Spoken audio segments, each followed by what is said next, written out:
Assalamu alaikum everyone.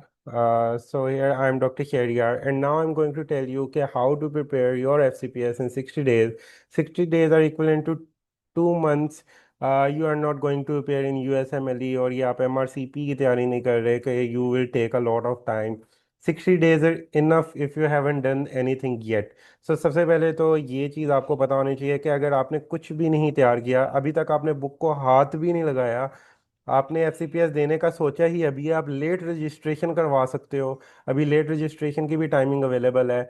You people can still pass this. तो ये आप लोगों ने इस बात को जहन में रखना है कि आप अभी भी एफसीपीएस इजीली पास कर सकते हो। 60 days are way more than enough, way more than enough. आप लोगों ने सब कुछ पढ़ा हुआ है एमबीबीएस के अंदर। थोड़ा सा चीज़ों को आप लोगों ने क्रिटिकली करना है। आप लोगों ने थोड़ा सा चीज़ों को प्रॉपर वे के अंदर करना है। वो किस तरह से करना है वो मैं आपको बताता हूँ। सबसे पहले तो can you do it in 60 days? So yes, you can definitely do it in 60 days. Even if someone ask me you can do it in 30 days, I will definitely say this, yes, you can do it in 30 days as well। ये कोई आप no doubt pattern is changing, कुछ चीज़ें आप लोग को भूल चुकी होगी, लेकिन आप लोग कुछ ना किसी वे के अंदर कोई ना कोई एग्जाम के लिए अक्सर लोग इन टच होते हैं अपने मतलब नॉलेज के साथ। तो आप लोग अपने प्रीवियस नॉलेज की बेसिस पे ये पास कर सकते हो। थोड़ी सी चीज़ें चेंज हो गई हैं, थोड़ा सा ये कॉन्सेप्चुअल आने लग गया, तो it's very good for you people to be very honest. जो पहले आता था ना, आज से 2 साल पहले, 1 साल पहले वाला भी बहुत अच्छा आया था, सही आया था। जो नवंबर अटेम्प्ट मैंने अटेम्प्ट किया था, that was too good like. लेकिन जो उससे पहले आता था दैट वाज कंप्लीट क्रैमिंग। वो कंप्लीट क्रैमिंग होती थी। आपने अगर रट्टा मारा है तो आप पास हो जाओगे, अगर रट्टा नहीं मारा तो नहीं पास होगे। अब paper 2 they are trying to make it better one, they are trying to make the scenario. So if you are good at scenarios, आप थोड़ा सा भी क्लिनिकली चीज़ों को रिलेट करना जानते हो, तो यू पीपल कैन पास। तो सबसे पहले you should believe in yourself that 60 days are enough, you can do it. तो ये सोच के आप लोग अभी सुने सब कुछ, और फिर ये सोच के आपने तैयारी करनी है। What matters in FCPS, hard work या स्मार्ट वर्क? ये याद रखें, कोई भी जब टेस्ट प्रिपेयर करते हैं ना, तो उसमें दो एलिमेंट्स होते हैं, हार्ड वर्क का भी होता है, स्मार्ट वर्क का भी होता है। लेकिन किस एलिमेंट पे आपने ज़्यादा रिलाई करना है? हार्ड वर्क के बगैर भी आप कुछ ज़िंदगी में हासिल नहीं कर सकते, स्मार्ट वर्क के बगैर भी नहीं हासिल कर सकते। आपको एफसीपीएस में more of a smart work की तरफ जाना पड़ता है। The reason behind is the knowledge is too vast. अब एफसीपीएस और सीपीएसपी आपसे क्या पूछना चाहता है, आपको ये पता होना चाहिए। अगर आपको ये पता होगा तो आप अच्छे से चीज़ों को टैकल कर पाओगे। अगर आप कहते हो कि मैं यार यूएसएमएल तर्ज की तैयारी करूंगा, आपका स्टेप्स पास है, आप स्टेप्स पास है, आप एफसीपीएस देने चल जाते हैं, यार मेरा स्टेप्स पास है, मैं एफसीपीएस कर सकता हूँ, एफसीपीएस आपका फेल हो जाता है। तो यू कैन नॉट से, आप, मैं ये डिनाई नहीं करूंगा, steps is a very good exam. वो किसी और तरह से प्रेजेंट होता है, ये किसी और तरह से प्रेजेंट होता है। वो लंबे लंबे सिनेरियोज होते हैं, उसमें आपकी क्लिनिकल रेलिवेंस प्रॉपर वे में जज होती है। इस एग्जाम में आपका रट्टा क्रैमिंग और थोड़ा बहुत एक दो पॉइंट क्लिनिकल के दे के आपके जज होते हैं। तो आपको इसमें माइंडसेट चेंज करके स्मार्टली प्रिपेयर करना है, वो चीज़ें प्रिपेयर करनी है जो एग्जाम में आती है। जस्ट आप वो प्रिपेयर करोगे तो आप पास कर जाओगे और आपका एग्जाम निकल जाएगा, आसानी से निकल जाएगा। Time management, time management is the key. 60 days है, कितना टाइम दें? कुछ होंगे डेमोन्स्ट्रेटर की जॉब कर रहे होंगे, कुछ होंगे जो क्लिनिक्स कर रहे होंगे, कुछ होंगे जो घर में बैठे होंगे। तो डजेंट मैटर आप क्या कर रहे हो, आपने अपने अकॉर्डिंगली अपना टाइम एडजस्ट करना है। आप दिन में 6 से 10 घंटे दे सकते हो depending upon your schedule. 6 to 10 hours depending upon your schedule, आप किस तरह से चीज़ों को करना चाहते हो।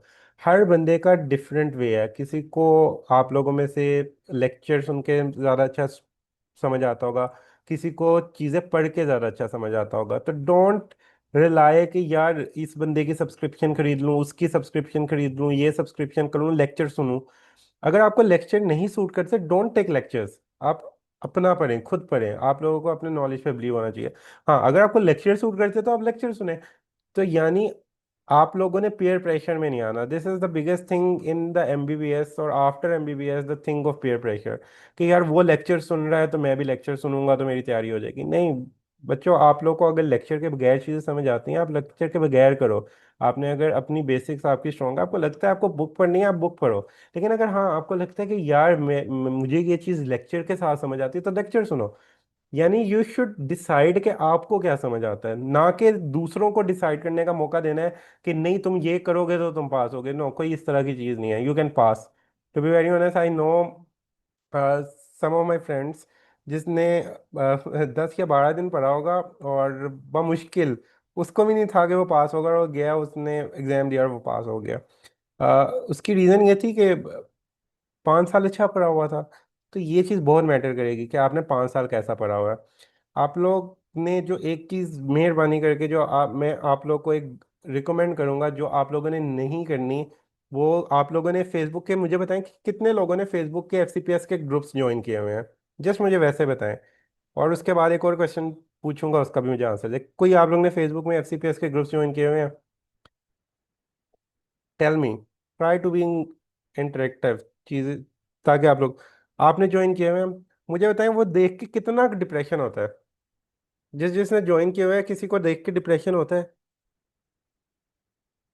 कि नहीं होता? कि वहां पे, हाँ, जिसने नहीं किया, बहुत बहुत अच्छी बात है, नहीं की है। क्यों डिप्रेशन होता है बताएं? क्योंकि उधर आके लोग कहेंगे ये सीपीएसपी ने हमारे साथ गलत कर दिया, अब हमने 10 अटेम्प्ट दे दिए, हमारी पास नहीं हुई, बहुत मुश्किल पेपर आ गया। मैं जिस दिन पेपर दे के आया था ना, जो सा मेरा पेपर हुआ था, उस दिन भी आके ये पोस्टें मैंने देखी। मेरा पेपर लास्ट डे पे था, उससे पहले 4 दिन ऐसी पोस्टें थी कि मैंने पढ़ने ही छोड़ दिया। मैंने कहा ये क्या यार, ऐसा पेपर आएगा तो क्या फायदा, मतलब पास होगा कि नहीं होगा, क्या करना है। अब मैं जब पेपर देने बैठा हूँ ना, तो मैं पेपर 1 अटेम्प्ट किया तो मुझे 100 में से 96 आते थे। मैं पेपर 2 किया है, पेपर 2 बहुत अच्छा बनाया हुआ था रिलेटिवली। पेपर 1 घटिया था, पास चीज़ें थी, बहुत पास था। तो वो पास किया हुआ था तो वो आता था। पेपर 2 देखा, वो बहुत अच्छा बनाया हुआ था, लाइक मुझे नजर आ रहा था कि उन्होंने क्वेश्चन बैंक चेंज किया है। तो वो करने का मजा आया, उसमें भी 85 to 90 कर लिए सही। अब आया, मैंने कहा आज भी लोग कोई आके ये नहीं कहेगा कि पेपर फजूल था। अच्छा, मैंने आके वो पोस्ट देखनी शुरू की, वही वो सेम पोस्ट, उसी तरह से, कि पेपर बहुत मुश्किल बना दिया, पता नहीं पेपर में क्या दे रही। To be very honest, there was the simplest scenarios. ये मैं इसलिए बता रहा हूँ क्योंकि ये आपके आखिरी 5 दिन को इतना अफेक्ट करेंगे, इतना अफेक्ट करेंगे कि आप पेपर में जाके सब कुछ बर्बाद करोगे। ये इसलिए बता रहा हूँ। और मुझे पता है कि बहुत से लोगों ने ग्रुप ज्वाइन किए होते हैं, सबने किए होते हैं। तो वहाँ पे जो आती है ना स्टोरीज, वो आ रही है जो कि बस करना चाहते हैं कि एहतजाज कर दो, ये कर दो, वो कर दो। देखो, आप लोगों ने अगर पढ़ा हुआ है ना, तो आप लोग को पेपर मुश्किल नहीं लगेगा। तो इस बात को भूल जाओ कि ये मुश्किल पेपर है। This is not a difficult paper. You people can pass and you people will pass. बस ये आपको बताना चाहिए कि आप लोग ये पास करके आओगे। टाइम मैनेजमेंट बड़ी इंपॉर्टेंट है। इसके अंदर के 6 से 10 घंटे आप लोगों ने इसको अपने अंदाज में जो सा भी आपने वो करना है। ठीक है, मैंने बताया। पेपर में टाइम मैनेजमेंट किस तरह से, पेपर में बहुत टाइम होता है, आप लोगों के पास इनफ टाइम है, कोई टाइम मैनेजमेंट की जरूरत नहीं है। अच्छा, फर्स्ट एड, अच्छा, मैं जिस तरह से हमारी सब्सक्रिप्शन में चीज़ें, मैं उस तरह से चीज़ें थोड़ी गाइड करूंगा कि वो बुक्स क्यों फॉलो करनी चाहिए। उसको आप लोग खुद रीड कर सकते हो, अब जैसे भी रीड कर सकते हो। फर्स्ट एड के साथ ना, मैं आपको एक स्केड्यूल आपको दिखाता हूँ। ये 60 डेज का जनरल सा स्केड्यूल है, आप लोग अपने अकॉर्डिंग फॉलो करो। जो जो सा पॉइंट आपको आता है, आप लोगों ने उसको दोबारा से नहीं छेड़ना। एक बात याद रखिएगा, जब भी आप कोई भी प्रिपरेशन कर रहे होते हो ना, तो उसमें से 60% चीज़ें होंगी जो आपको आती होंगी। तो उनको दोबारा से रिवाइज करने का कोई फायदा नहीं, उनको दोबारा से रट्टे मारने का कोई फायदा नहीं। जो 60% आती है, जस्ट उनको एक बारी गो थ्रू करो, बिकॉज वो आपको आती है। जो आपको नहीं आती, मेन आप लोगों ने उस पर अपना टाइम इन्वेस्ट करना है। दिस इज, ये एक पॉइंट इंपॉर्टेंट याद रखिएगा। अब जैसे कि एक रैंडम सा स्केड्यूल है, हमेशा मैं रिकमेंड करता हूँ कि आप अपना स्केड्यूल खुद बनाएं। दिस इज आ टेम्पलेट जो कि आप लोगों को हेल्प आउट करेगा कि किस तरह से आप अपना स्केड्यूल खुद डिज़ाइन कर सकते हो। अब ये जैसे है फर्स्ट एड के हमारे लेक्चर्स के अकॉर्डिंग है, लेकिन ये आप लोग टॉपिक के अकॉर्डिंग खुद बनाओ। आपको लगता है सीवीएस है, आप कहते हो कि यार मेरी सीवीएस पे ग्रिप अच्छी है, मैं फर्स्ट एड से ना 2 दिन के अंदर पूरा सीवीएस कर सकता हूँ। फर्स्ट एड से आपने कब करना है और क्यों करना है। अगर आपने कभी जिंदगी में कभी आपके कॉन्सेप्ट सही नहीं थे, तो आप तब कर लो। राइट। अगर आपको लगता है कि यार मेरी फिजियो फर्स्ट एड से नहीं कवर हो रही, फिजियो थोड़ी सी फर्स्ट एड में कम्प्लेक्स लिखी हुई है, फिर आप कौन सी बुक फॉलो कर सकते हो? आप बीआरएस फिजियोलॉजी फॉलो कर सकते हो। आप बीआरएस फिजियोलॉजी में वो वाला टॉपिक पढ़ो। अब डेली बेसिस पे आपने टॉपिक्स पढ़ने हैं और आपने रफ़ी उल्लाह साथ साथ वही करते रहना है। यानी फॉर एग्जांपल आपने सीवीएस पकड़ लिया ना, तो अब आपने सीवीएस खत्म करके उठना है।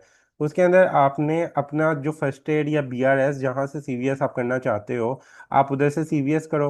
रफ़ी उल्लाह के आप जो बुक है उसके अंदर सीवीएस को वो रीड कर लो।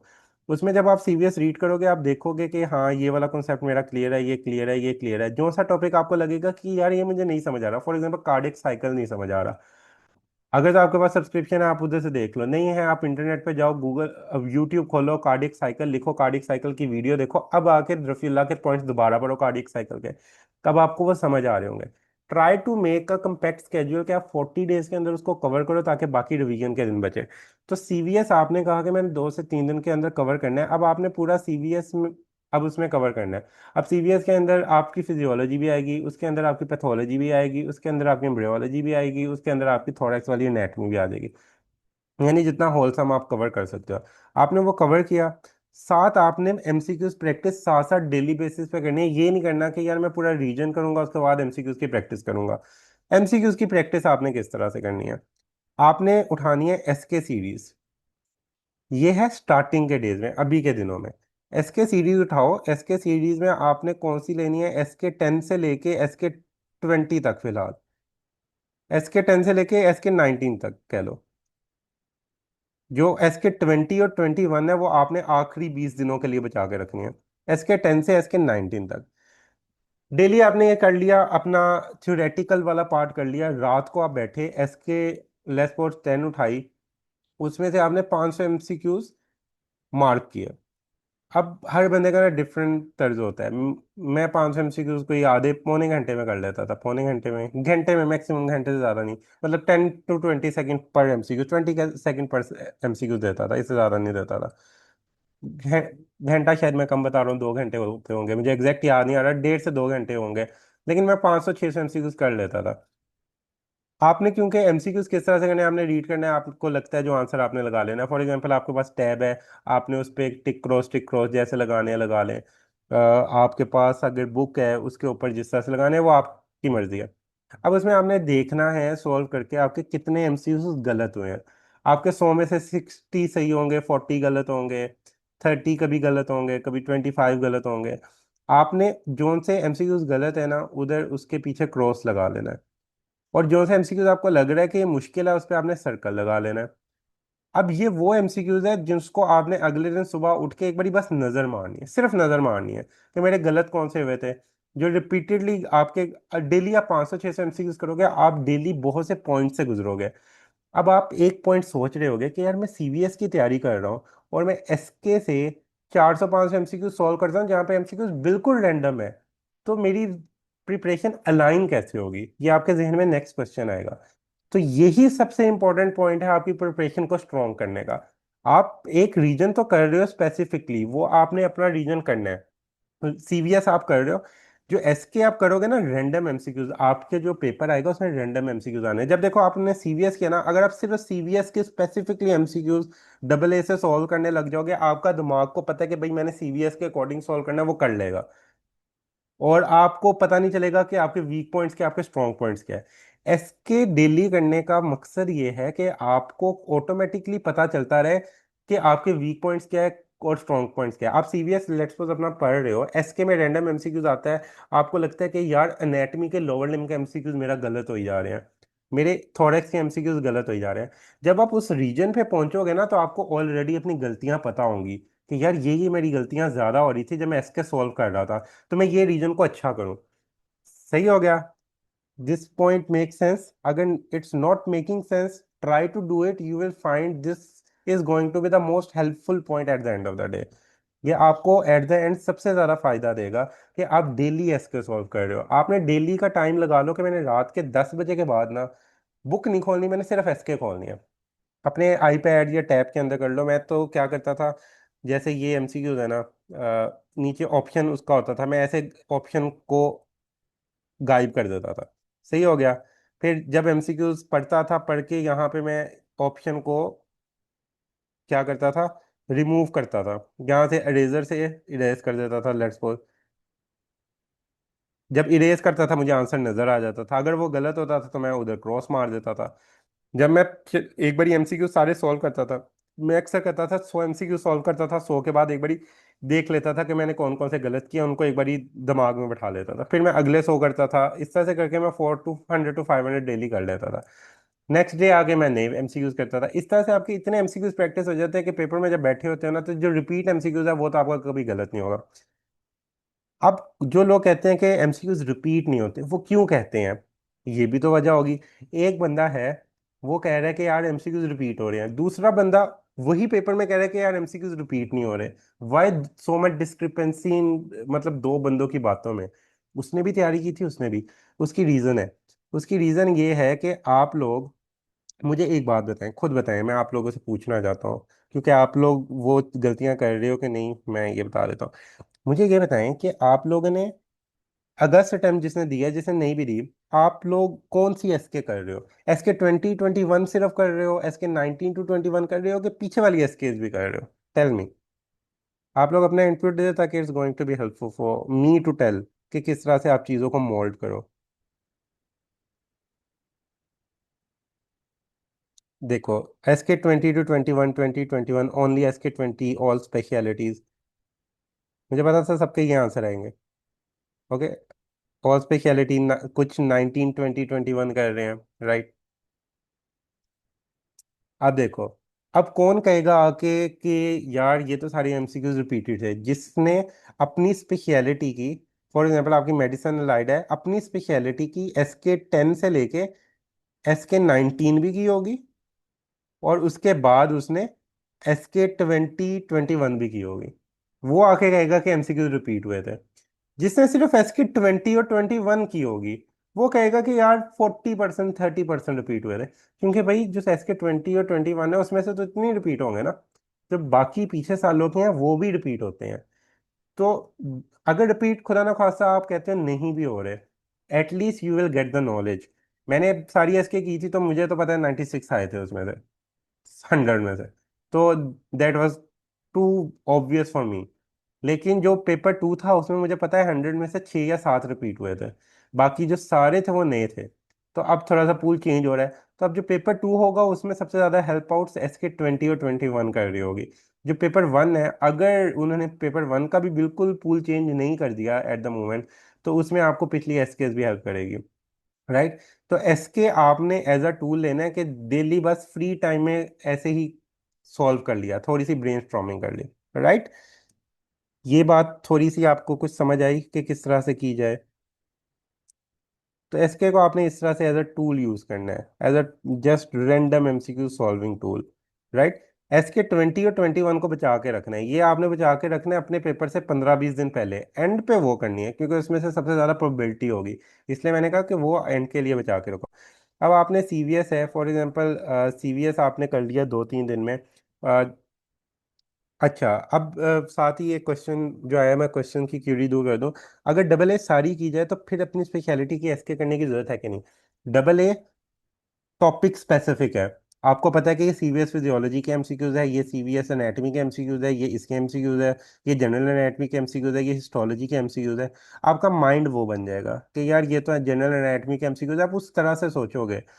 आपकी प्रिपरेशन में आपको अपने लूप होल्स नहीं पता चलेंगे। डबल ए कैसे यूज करनी है? डबल ए आपने वहां पे यूज करनी है जो सा टॉपिक आपको अच्छा नहीं आता। फॉर एग्जांपल मैं कहता हूँ कि यार मुझे हिस्टोलॉजी अच्छी नहीं आती, अब एसके में मैं कहाँ से एक एक हिस्टोलॉजी का एमसीक्यूज ढूंढूं? मैं क्या करूंगा, मैं डबल ए उठाऊंगा, मैं हिस्टोलॉजी के एमसीक्यूज देख लूंगा। अब एसके स्पेशलिटी स्पेसिफिक तो होगी मेडिसिन के रिलेटेड। जब डबल ए उठाओगे तो उसके अंदर लेट्स सपोज सीवीएस के मेडिसिन वाले में जो पेपर आया था उसके भी एमसीक्यूज है, सर्जरी वाले के भी एमसीक्यूज है, गायनी के भी एमसीक्यूज है, रेडियो के भी एमसीक्यूज है। तो वो इतना बड़ा पूल बन जाता है डबल ए का कि आप नहीं कर सकते, और अगर आप करते हो तो वो उतना ज्यादा आपको प्रोडक्टिवली फायदा नहीं देगा जितना इंडिपेंडेंट एसके आपको फायदा देगी। डबल ए आपको उन टॉपिक्स के लिए उठानी है जो टॉपिक्स में आप हमेशा पूरी जिंदगी वीक रहे हो। जैसे कि मुझे पता है 90% अवाम न्यूरो एनाटमी में वीक है। ऐसा है कि नहीं है? तो न्यूरो एनाटमी वहां से करो, कि इकट्ठे न्यूरो एनाटमी के एमसीक्यू से आपके कॉन्सेप्ट अच्छे क्लियर हो जाएंगे। अब आपको लेट्स सपोज सीवीएस फिजियोलॉजी बहुत अच्छा आता है, आप उधर 200 एमसीक्यू सीवीएस फिजियोलॉजी के करने बैठ जाओगे, आप it's a waste of your time. मैंने अगेन बताया, FCPS is more of a smart work not hard work. आप लोगों ने स्मार्टली चीज़ों को लेके चलना है। आपको जो नहीं आती आपने उन पे टाइम लगाना है, जो आती हैं उन पे ट्रस्ट करना है, अपने आप पे ट्रस्ट करना है, राइट। अब सीवीएस है फॉर एग्जांपल, जो जिन्होंने तो जो लेक्चर्स ले रहे हैं, जो हमारी सब्सक्रिप्शन है उसके अंदर सीवीएस आप फॉर एग्जांपल पहले फर्स्ट एड से करते हो। फर्स्ट एड से आपके सारे कॉन्सेप्ट ए टू जी हो जाएंगे क्लियर। 3-4 घंटे 5 घंटे की वीडियोस के अंदर, जो कि आप 2x पे सुन सकते हो। क्लियर हो गए। क्लियर होने के बाद आपने कहा कि अब मैंने सीवीएस सुन लिया है, मेरे कॉन्सेप्ट बन गया बहुत अच्छे। अब मैं करूँगा रफ़ीउल्लाह। इवन मैं अपने सीवीएस को सुन रहा होता हूँ, क्योंकि पढ़ा के फिर बंदा भूल जाता है, खुद सुननी पड़ती है। फिर आ जाते हैं आप रफ़ीउल्लाह पे, आप कहते हैं मैं रफ़ीउल्लाह पढ़ता हूँ। अब आपने रफ़ीउल्लाह का लेक्चर सुना। अब रफ़ीउल्लाह में डिस्कस हो रहा है, ये एमसीक्यूज आया हुआ है, ये एमसीक्यूज आया हुआ है। अब उसी टाइम आप जब रफ़ीउल्लाह सुन रहे होगे, आपको याद आ रहा होगा कि मैंने फर्स्ट एड के अंदर ये चीज़ पढ़ी थी, तो हाँ ये कॉन्सेप्ट इधर आ गया। ये चीज़ मैंने पढ़ी थी, अच्छा ये कॉन्सेप्ट यहाँ पे इस तरह से एमसीक्यूज में आया। ये चीज़ पढ़ी थी, ये इस तरह से एमसीक्यूज में आया।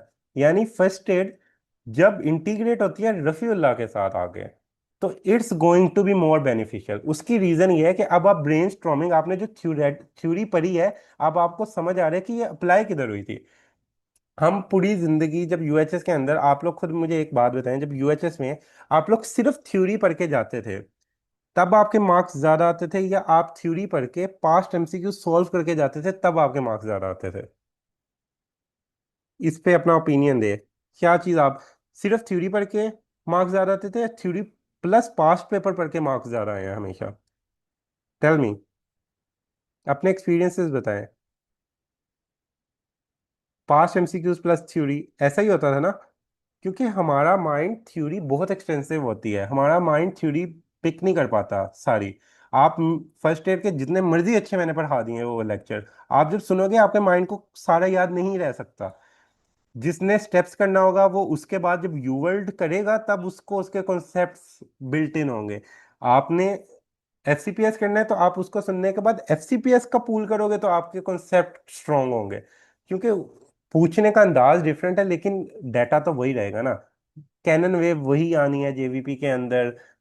आइसो वॉल्यूमेट्रिक कॉन्ट्रैक्शन उसी जगह पे आनी है हार्ट की हमेशा। एसए नोड ने उसी तरह काम करना है, एवी नोड ने उसी तरह काम करना है, हार्ट ब्लॉक्स ने उसी तरह होना है। Everything is going to remain the same, but the way they are going to be presented is different. तो मेनली आप लोग लेक्चर सुनते हो, आप रफीउल्लाह के पढ़ते हो उसी टाइम या सुनते हो, तो आपको इंटीग्रेट हो गया। अब आपने एसके रैंडमली कर रहे हो, एसके का इससे कोई ताल्लुक नहीं है। एसके आपको बताएगा कि आप कितने पानी में हो ओवरऑल 5 साल एमबीबीएस करके। आप डेली बेसिस पे करोगे, आपको कोई फर्क नहीं पड़ना चाहिए। तो this is how you should do, this is the way आपकी थ्योरी बहुत स्ट्रांग हो जाएगी। ये आपके सिस्टम वाइज, आप सीवीएस करते हो, अपने अपना खुद बनाओ, इस स्केड्यूल को देख के बना लेना, शेयर आपके साथ कर देंगे ग्रुप में। एंडो रिप्रो आप, अब देखो, एक बच्चा है वो कहता है यार मुझे सीवीएस में 5 दिन लगने हैं, एक बच्चा है कहता है मेरा सीवीएस बड़ा अच्छा है मुझे 2 दिन लगने हैं। तो मुझे बताएं कि उस जिसको 2 दिन लगने हैं उसको 5 दिन जाया करने की क्या जरूरत है? वो उस पे ना टाइम जाया करे, वो उस चीज पे टाइम लगाए जो उसको नहीं आती। ये एक बहुत बड़ा पॉइंट है जिसको मैं हमेशा एमबीबीएस से लेके अभी तक प्रमोट करता आया हूँ, लेकिन हर बारी मुझे ये बताना पड़ता है क्योंकि people look at into each other. Everybody is in the peer pressure. यार उसने इतना टाइम लगाया तो मैं भी इतना टाइम लगाऊंगा तो ही मैं पास होऊंगा। ऐसा कुछ नहीं है। आप लोग पास हो जाओगे, सारे पास हो जाओगे। It is very over rated exam, it's very easy. अच्छा, रीनल सिस्टम, जीआईटी, हर बंदे ने अपनी अपने अकॉर्डिंग करना है। अब आ जाते हो आप माइनर्स पे। हाँ ये जरूर तंग करते हैं, ये मैं कहूंगा कि तंग करते हैं, सबको तंग करते हैं, मुझे भी तंग करते हैं, आपको भी तंग करते हैं। क्योंकि ये हो जाते हैं बहुत पुराने सिस्टम्स। आप कर लोगे, आप फर्स्ट एड कर सकते हो, आप बीआरएस कर सकते हो, साथ रफीउल्लाह पढ़ते जाओ। अगर आप लेक्चर हमारे सुन रहे हो तो फर्स्ट एड के लेक्चर पहले सुनो, फिर रफीउल्लाह का लेक्चर सुनते जाओ। सही हो गया। अब आ जाते हैं माइनर। माइनर आते हैं, ये आपकी ज़िंदगी में थोड़ी सी परेशानी लाते हैं। हिस्टोलॉजी, हिस्टोलॉजी के लिए आप लोग दोबारा बुक्स नहीं पढ़ सकते। तो हिस्टोलॉजी के लिए बेहतर यह है कि रफीउल्लाह के लेक्चर सुन लो, और साथ आप हिस्टोलॉजी के डबल ए से एमसीक्यू सॉल्व करो। डबल ए पे जाओ, डबल ए से एमसीक्यू सॉल्व करो, आपकी हिस्टोलॉजी कवर हो जाएगी। आपने इतना time, biochemistry, biochemistry is a very extensive topic, you need not to waste time. इस पे टाइम वेस्ट नहीं करना, क्योंकि इसके अक्सर जो एमसीक्यूज आएंगे ना, वो आपके कहाँ से आएंगे, 3-4 टॉपिक्स हैं। एक ग्लाइकोजन स्टोरेज डिजीज है, उसमें से आने हैं, एक लाइसोसोमल स्टोरेज डिजीज है उसमें से आने हैं, एक वाइटामिन है उसमें से आने हैं, मिनरल्स है उसमें से आने हैं। आपके 95% टॉपिक बायोकेमिस्ट्री के ये चार टॉपिक से एमसीक्यूज आने हैं।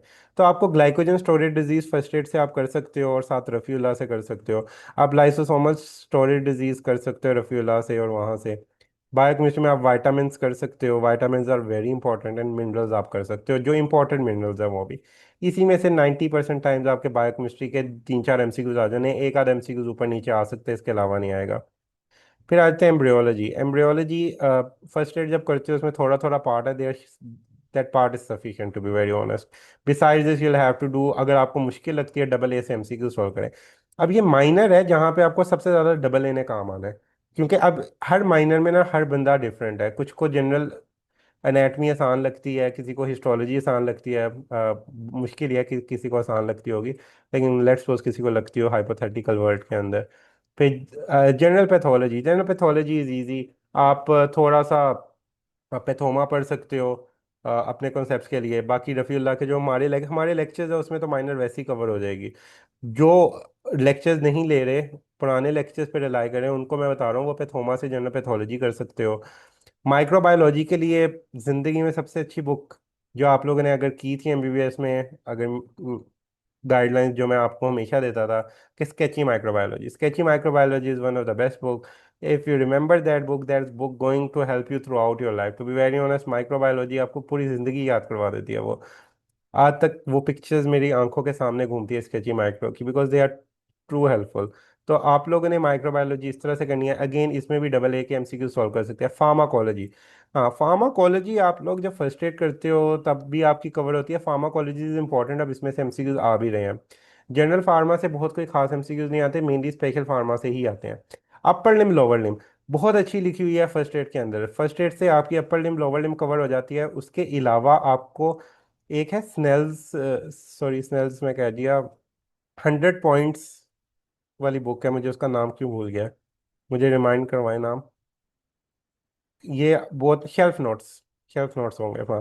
100 पॉइंट्स शेल्फ नोट्स, आप लोगों ने शेल्फ नोट्स एक बारी लाजमी पढ़ने हैं।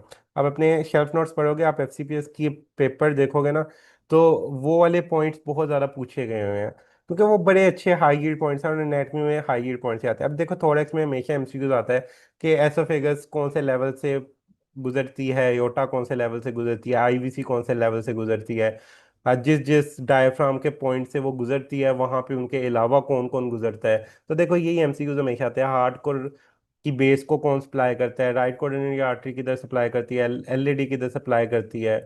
तो ये बड़े बेसिक से पॉइंट होते हैं, तो ये वो वाले पुराने पॉइंट्स हैं जो आपके कवर हो जाते हैं। एब्डोमेन पेल्विस, हाँ अब आ जाते हैं थोड़ा सा एनाटमी के इस तरह के पोर्शन में जो थोड़ा सा मुख्तलिफ स्पेशलिटी में मुख्तलिफ परसेंटेज लाता है। जो सर्जरी का पेपर होता है ना, और जो गायनी का पेपर होता है, और जो रेडियोलॉजी का पेपर होता है, उसमें एब्डोमेन पेल्विस की बड़ी वर्थ है। एब्डोमेन पेल्विस की इसलिए बड़ी वर्थ है क्योंकि जो आपकी रेडियोलॉजी होती है उसमें सीटी स्कैन जो एब्डोमेन के होते हैं या जो स्ट्रक्चर्स होते हैं, अगर आपको एनाटमी आती है then you can predict that which organ is present where and where where. So ये आपको तब पता चलेगा, राइट।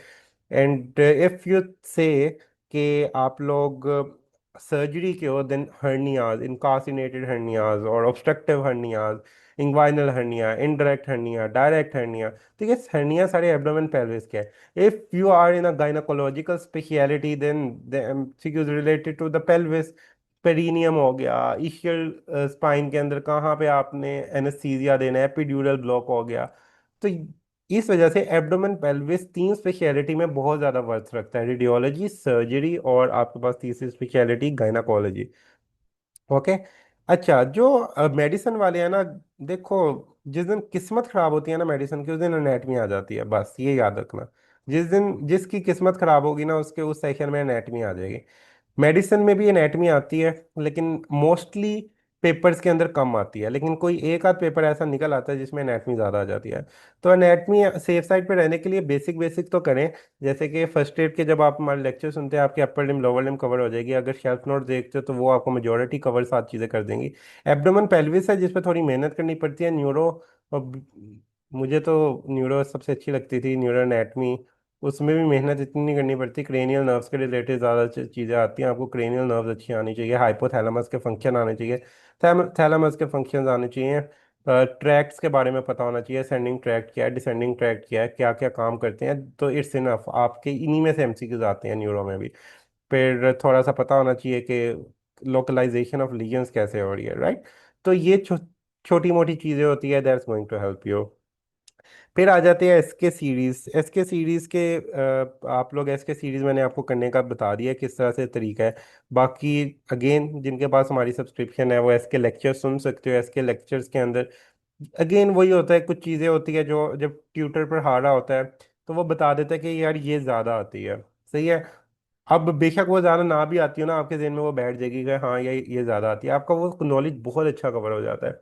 हमेशा जो रिपीटेड लर्निंग होती है और फोर्स्ड लर्निंग होती है ना, कि एक स्पेसिफिक चीज़ पे फोर्स करके पढ़ाया जाता है, वो सबसे ज़्यादा आपको याद रहती है। ये आपकी प्रिपरेशन का एक छोटा सा ओवरव्यू है, किस तरह से आप अपनी प्रिपरेशन 60 डेज के अंदर कर सकते हो। कोशिश करनी है कि स्केड्यूल को अपने अकॉर्डिंग बनाओ। 50 डेज का, 50 डेज में आपने कर लेना है। SK20 और SK21 आपने 20 दिन पहले या 15 दिन पहले स्टार्ट कर देनी है आपने, राइट।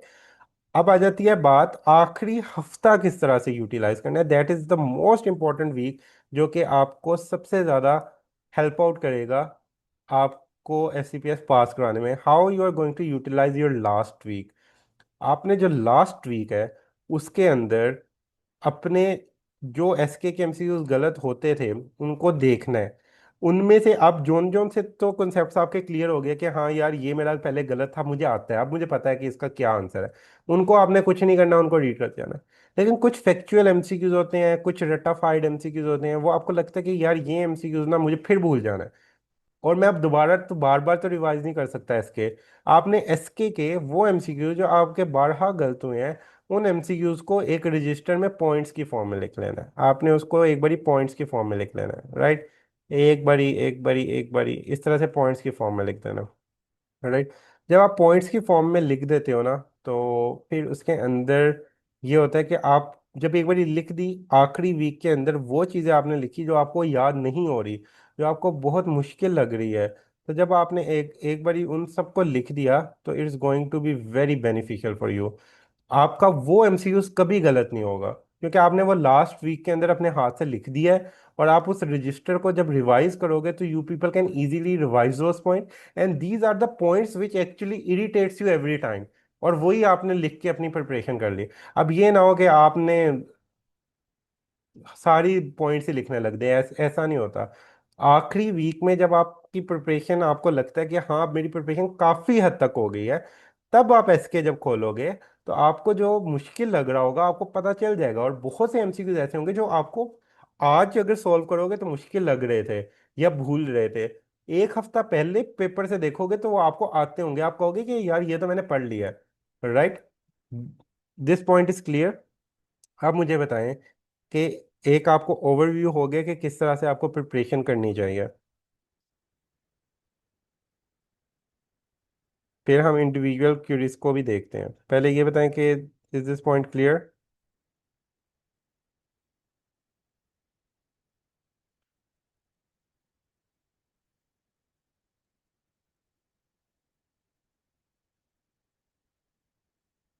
ओके। कोई फायदा भी हो रहा है सुनने का, या कुछ समझ नहीं आ रहा, अभी भी कंफ्यूजन चल रही है।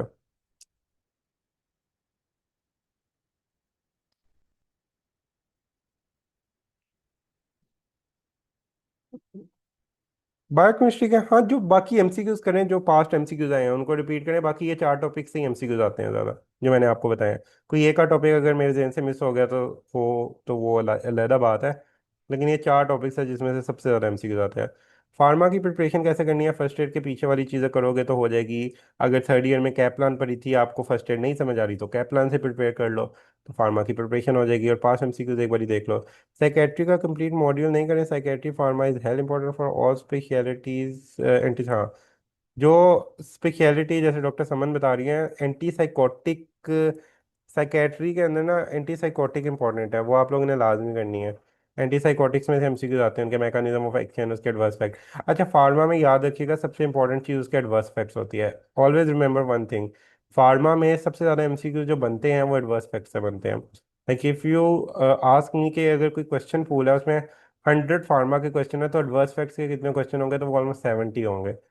तो pharma is more important related to its adverse fact, तो वो आपको अच्छे से आने चाहिए। General patho is very easy, आप उसको आराम से फर्स्ट एड से भी कर सकते हो, आप उसको पैथोमा से भी कर सकते हो। ओके। सो इस तरह से करने हैं। मेडिसिन एंड लाइट का जो पेपर टू आता है, 4 आई के क्वेश्चन आए हुए थे जो रिसेंट मुझे याद है अपना पेपर। तो मेडिसिन एंड लाइट का इतना मुश्किल नहीं होता, थोड़े से कॉन्सेप्चुअल चीज़ें पूछी हुई थी, मतलब बड़ी बेसिक कॉन्सेप्ट से, बहुत बेसिक कॉन्सेप्ट से। लाइक आपने हाउस जॉब की हुई है तो आपको आते होंगे इस तरह की चीज़ें। माइनर्स के लिए रफ़ी इज इनफ, माइनर के लिए रफ़ी इनफ है। रफ़ी प्लस 7 आप डबल ए से कर लो वो चीज़ें, क्योंकि मुझे पता है minor always the most irritative thing in your life, in everyone's life, right. तो वो आप लोगों ने इस तरह से ही करने हैं। गायनी के पेपर टू के लिए, अच्छा देखें, पेपर टू ना इसका बिल्कुल उस तरह से गायनी ओरिएंटेड या मेडिसिन ओरिएंटेड या सर्जरी ओरिएंटेड नहीं आता। मतलब चीज़ें आती हैं, थोड़ी सी पूल्स चेंज ज़रूर हो रहे हैं। गायनी के रिलेटेड में फिर ये होता है कि आपको एब्डोमेन पेल्विस अच्छी आनी चाहिए, उसको वो मोल्ड करके गायनाकोलॉजिकल के एस्पेक्ट में लाएंगे। फास्ट एड से, अच्छा ये फास्ट एड मुझे कभी कुछ समझ नहीं आई।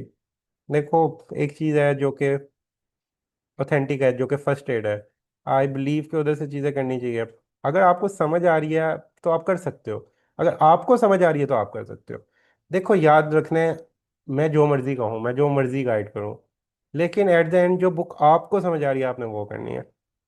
क्योंकि हर बंदे का करने का अंदाज डिफरेंट होता है, हर बंदे को कोई चीज़ किसी बुक से ज़्यादा अच्छी समझ आती है। For example I always love BRS physiology, मुझे वो वैसे भी बुक पढ़ा दो मुझे वैसे ही पढ़ने का बड़ा मजा आता है, क्योंकि वो बहुत अच्छी लिखी हुई है।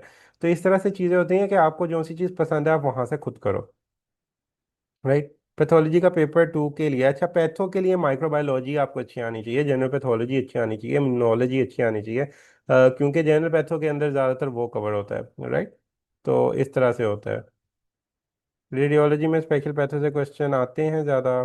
नहीं, इस तरह से नहीं होता, रैंडम क्वेश्चन है, पेपर वन के अंदर रैंडमली आ जाते हैं, हर स्पेशलिटी के ही आ जाते हैं। तो पेपर टू के अंदर भी रैंडम ही आते थे, लेकिन अब थोड़ा सा रिलेटिवली लेस रैंडम आ रहे हैं। तो आपको एनाटमी अच्छी आनी चाहिए रेडियो के लिए, सर्जरी के लिए सर। देखें, हर चीज़ के लिए ना सब कुछ इंपॉर्टेंट है, इस बात को पहले याद रखें कि हर चीज में कुछ भी आ सकता है। अगर मैं स्पेसिफिक होके बताऊं तो अपनी फील्ड के अंदर देख सोचें, खुद सोचें कि क्या ज्यादा इंपॉर्टेंट, सर्जरी है तो एनेटमी इंपॉर्टेंट है, रेडियोलॉजी है तो एनेटमी इंपॉर्टेंट है, गाइनाकोलॉजी है तो एनेटमी इंपॉर्टेंट है। तो एनेटमी का एक मेजर पोर्शन आपको मिलेगा, लेकिन इसका ये मतलब नहीं है कि आपको मेडिसिन नहीं मिलेगी। अब आ जाए साइकेट्री पे, अगर आपको लगता है साइकेट्री पे आपको शिजोफ्रीनिया बाइपोलर डिसऑर्डर ये पूछेंगे तो ऐसा नहीं है। आपको वो उसका क्या पूछ सकते हैं, तो ये सोचो, आपसे ज्यादातर वो उसकी फार्माकोलॉजी पूछेगा, तो आपको वो फार्माकोलॉजी आना चाहिए। तो आपने हर टॉपिक को उस तरह से स्मार्टली करना है, जो चीज़ें आपको नज़र आ रही है कि ये आई हुई हैं, जो चीज़ें कभी एग्जाम में नहीं पूछी ना, फर्स्ट एड से आप साइकेट्री करने को मैं कभी भी रिकमेंड नहीं करूंगा कि आप उधर की पूरी साइकेट्री बैठ के करने लग जाओ, शिजोफ्रीनिया ये वो नहीं, क्योंकि ऐसी आएगी नहीं ना। या तो आती होती तो फिर आप करो तो चलो अलहदा बात है। तो दैट इनफ फॉर जेकेट, अच्छा escaping is not enough for jacket gynae, jacket gynae is a completely different topic, jacket gynae, jacket is a completely different game। JCAT is a very good exam, to be honest, in respect के वो उसके MCQs जो है वो बहुत अच्छे बने होते हैं, आप लोग देंगे तो मज़ा आएगा करने का। ऑल्दो पहली बारी था, खैर हमारी बारी तो 75% पे था पासिंग, तो इस वजह से सिर्फ 100 बच्चा पास हुआ था 5,000 में से। फिर उसके बाद उन्होंने पासिंग रेशियो कम की, 60% की, फिर बाकी पास हुए। लेकिन अच्छे MCQ थे, लाइक MRCP लेवल के थे, लाइक दे वर गुड। आपको मजा आएगा करके, आप कहोगे कि यार मैं अच्छा एग्जाम दे के निकला हूँ बाहर। जेकेट का भी गाइड करेंगे एट द एंड। इसके बाद में करते हैं FCPS के बाद इंशाल्लाह, थोड़ा सा टाइम जेकेट को भी बता देते हैं, क्योंकि बार बार। अच्छा अब मुझे बताएं कि कौन कौन डिप्रेस है, किसको लगता है कि वो फेल हो जाएगा, पहले ये बताएं। Who think they will fail, this is another important topic.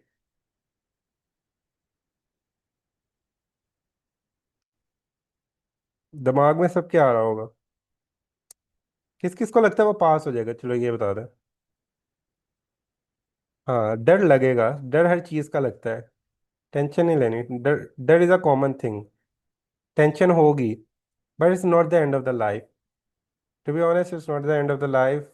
डर अगर आप लोग को लग रहा है तो ये लगेगा, इट्स नेचुरल। तो मैं ये नहीं कहूँगा। हाँ, इंशाल्लाह हो जाएगा, तो बस ये वाला ही करना है कि हो जाएगा। A weird reason, but everyone is like AI is going to take over the field।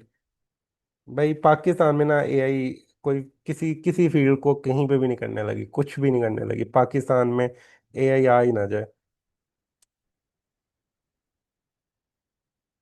यहाँ यहाँ पे अभी तक ईमेल का रिवाज नहीं आया हॉस्पिटल्स के अंदर, वहाँ पे भी आपको डॉक्यूमेंटेशन बार बार जाके प्रिंट करवा के सबमिट करवाने पड़ते हैं, यहाँ पे एआई आएगी है।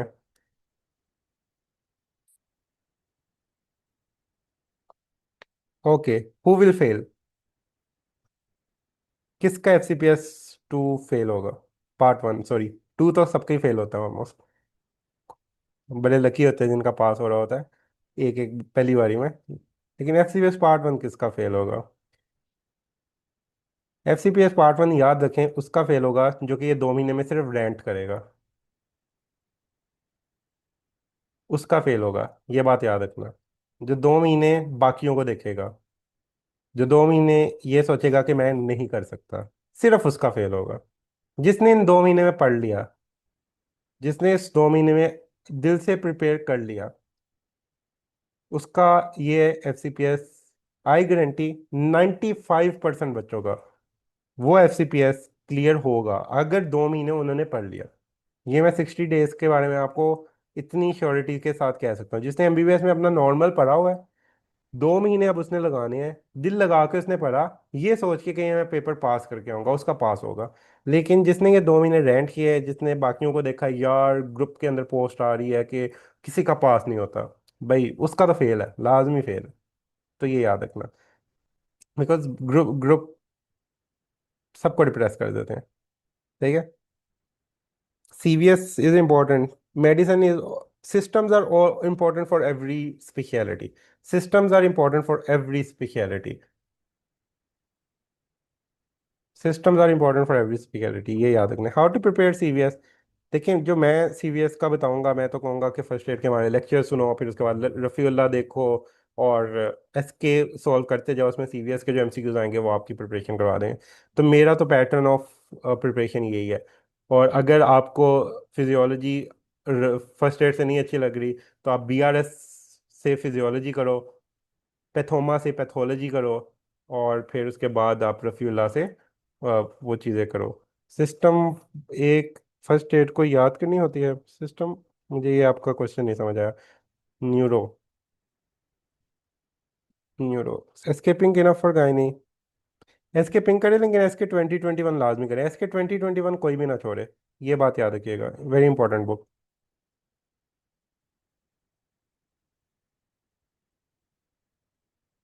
हाँ, तो वही तो बता रहा हूँ, लेक्चर लेके। सबसे पहला पॉइंट ही मैंने क्या बताया था, मैंने कहा था लेक्चर लेके आपको कुछ याद नहीं होगा, अनटिल और अनलेस आप वो चीज करो जो कि उस लेक्चर को सपोर्ट करती हो। वो क्या है? आप जब लेक्चर लोगे सीवीएस का, अब आप उसकी सपोर्टिंग बुक कौन सी पढ़ोगे एफसीपीएस के लिए? रफीउल्लाह। सही है। एमसीक्यूज करोगे ना जो कि उस सीवीएस से आए हैं। तो फिर आपको पता लगेगा कि नॉलेज फर्स्ट एड का जो आपने पढ़ लिया ये अप्लाई कैसे हुआ है। तो जब अप्लाई करोगे तो रेट्रोस्पेक्टिवली आपको वो चीज़ें समझ आने लग जाएंगी, वो आपकी चीज़ों पे ग्रिप आने लग जाएंगी। This is the best time to be very honest, जब आप फर्स्ट एड एक बार ही कर सकते हो। सर, मेडिसिन एंड लाइट के लिए अगर फिजियो फर्स्ट एड से करें तो इनफ है या साथ बीआरएस से कुछ कुछ चीज़ें मैं फिर भी रिकमेंड कर देता होता हूँ। साथ साथ आप लोग को रफीउल्लाह के साथ लेक्चर्स के अंदर फर्स्ट एड बीआरएस कुछ करवाई हुई है डॉक्टर समन ने। बस वही मेन मेन है, जैसे पेन पाथवेज बहुत आते हैं कि सी फाइबर कौन है, ए अल्फा कौन है, बी बीटा, मतलब काफ़ी ये चीज़ें आती हैं, तो वो कर लेनी है। हाँ, ये ग्रुप में शेयर करवा दूंगा मैं, डॉक्टर समन कर देंगी। सर, जो एसके अवेलेबल है उसमें साइकेट्री स्पेसिफिक पे तो दिए नहीं हुए। So what can we do? Just do the medicine and light paper, medicine and light paper करें। साइकेट्री के पेपर में ये नहीं है कि बहुत ज़्यादा साइकेट्री वाले होंगे, थोड़ा सा ज़्यादा आएंगे क्वेश्चन, तो जो साइकेट्री करना चाहते हैं तो उनको तो साइकेट्री आनी चाहिए ना। गायनी के लिए अभी एस के पिंक स्टार्ट कर दें, हाँ अभी एस के पिंक स्टार्ट कर दें। एस के 2021 आखिरी 15 दिन, मिनिमम 15 दिन है, 15 दिन पहले स्टार्ट कर देनी है न्यूरो की प्रिपेयर का गाइड। अच्छा न्यूरो के ना आपके कॉन्सेप्ट्स अच्छे होने चाहिए, न्यूरो की प्रेप का यही मैं कह सकता हूँ, neuro is a very important very good topic. आपको क्रेनियल नर्व्स अच्छी आनी चाहिए, आपको ब्रेन स्टेम आनी चाहिए, आपको पता होना चाहिए कि ब्रेन स्टेम में न्यूक्लियस कहाँ पे पड़े हुए हैं। आपको कॉन्सेप्ट्स होना चाहिए कि अपर मोटर न्यूरॉन क्या होता है, लोअर मोटर न्यूरॉन क्या होता है। जब आपके ये कॉन्सेप्ट्स क्लियर होंगे, आपको पता होना चाहिए कि असेंडिंग ट्रैक क्या होता है, डिसेंडिंग ट्रैक क्या होता है। आपको पता होना चाहिए आपके ब्रेन के अंदर हाइपोथैलेमस किधर है, थैलेमस किधर है, बेसल गैंग्लिया किधर है, इनके काम क्या है, फ्रंटल लोब किधर है, पैराइटल लोब किधर है, ऑक्सीपिटल लोब किधर है, इनकी ब्लड सप्लाई क्या है, आपकी इंटीरियर सर्कुलेशन क्या है, पोस्टीरियर सर्कुलेशन क्या है, सर्कल ऑफ विलस क्या है। अब जैसे अगर आप मुझसे पूछते हैं कि ब्लड सप्लाई के एमसीक्यूज कहाँ से सबसे ज़्यादा आएंगे, तो आपको अगर सर्कल ऑफ विलस आता है ना, कि वो बनता कैसे है, तो आप ट्रेस करते हो, वर्टेब्रल आर्टरीज बना रही है साथ, आपको ये पूरा ट्रेस करते हो, तो सर्कल ऑफ विलस आपको आता है, तो आपके कभी भी कोई ब्लड सप्लाई का एमसीक्यूज नहीं गलत हो सकता। अगर आपको ब्रेन स्टेम में न्यूक्लियाई की लोकेशन पता है, तो आपको कि वो क्या मसला करेंगे, तो आपको वो कभी गलत नहीं होगा। अगर आपको क्रेनियल नर्व के फंक्शंस पता है, उसका पाथवे पता है, तो आपके क्रेनियल नर्व के एमसीक्यूज कभी गलत नहीं होंगे। अगर आपको असेंडिंग और डिसेंडिंग ट्रैक्ट पता है, आपको उनका फंक्शन पता है, आपको पता है कि कौन डोर्सल कॉलम मेडियल लेमिनिस्कस है, कौन सा इंट्रोलैटरल ट्रैक्ट है, आपके कभी उसके एमसीक्यूज नहीं गलत होंगे। न्यूरो में बड़े स्पेसिफिक टॉपिक्स हैं, जिसके अंदर असेंडिंग डिसेंडिंग ट्रैक्स आने चाहिए, ब्रेन स्टेम में न्यूक्लियाई किधर पड़े हुए हैं ये आपको अंदाजा होना चाहिए, अपर मोटर न्यूरॉन क्या होता है, लोअर मोटर न्यूरॉन क्या होता है, और इनके लीजन्स के अंदर क्या होता है, क्रेनियल नर्व्स 12 की 12 क्या होती है, और कहाँ पे उसका लीजन हो तो क्या मसला होता है पेशेंट को, और सर्कल ऑफ विलस क्या है, और ब्रेन की ब्लड सप्लाई क्या है, ब्रेन ब्रेन स्टेम और की। अगर ये आपको आते हैं ना, तो मोस्ट लाइकली आपकी चीज़ों में इतना कोई मसला नहीं होगा, तो ये चीज़ें हो जाएंगी। ओके। कैलकुलेशन वाले एमसीक्यूज कैसे करते हैं, पेपर में इतने कोई मैंने कैलकुलेशन वाले एमसीक्यूज देखे नहीं हैं। अगर एक आधा एक हो उसका तुक्का मार लेना। कोई खास मैंने टू बी ऑनेस्ट कैलकुलेशन वाले एमसीक्यूज नहीं देखे, मेरे ख्याल से हमारे पेपर में एक भी नहीं था। तो पिक्चर्स आती हैं पेपर में, नहीं मेरा नहीं ख्याल, मैंने तो नहीं कभी देखी ना सुनी। एक आधा आ जाती होगी, इससे ज़्यादा नहीं। पिक्चर वाले नहीं फिलहाल एमसीक्यूज इसमें कभी, I have never seen by self.